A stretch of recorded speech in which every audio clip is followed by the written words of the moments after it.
the 1st of April, 2026. Praise be to the Lord, for he has heard my cry for mercy. The Lord is my strength and my shield. My heart trusts in him, and he helps me. My heart leaps for joy, and with my song I praise him. Psalm 28 to 6-7.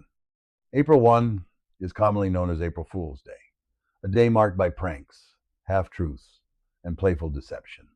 In some cultures, even serious matters are suspended, and words spoken are assumed to be untrue. While the world leans into jokes and hoaxes, my heart is drawn in the opposite direction. Today, I long to stand firmly in what is unshakably true. The psalmist reminds us that the Lord is not a trick, not a rumor, and not a fleeting promise. He is strength. He is a shield. He is faithful to hear the cries of his people.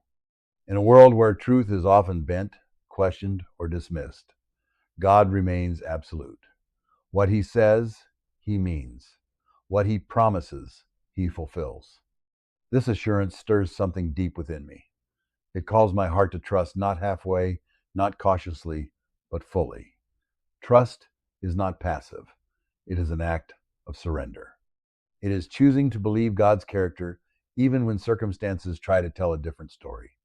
When I trust him, joy rises, not because life is easy, but because I am not carrying it alone. The song Blessed Assurance, Jesus is Mine echoes in my spirit today.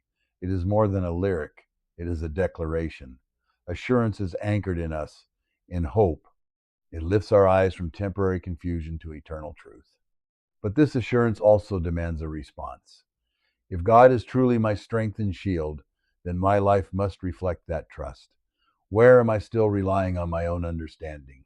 Where has fear replaced faith? Today is an invitation to lay those places before him. Just Larry.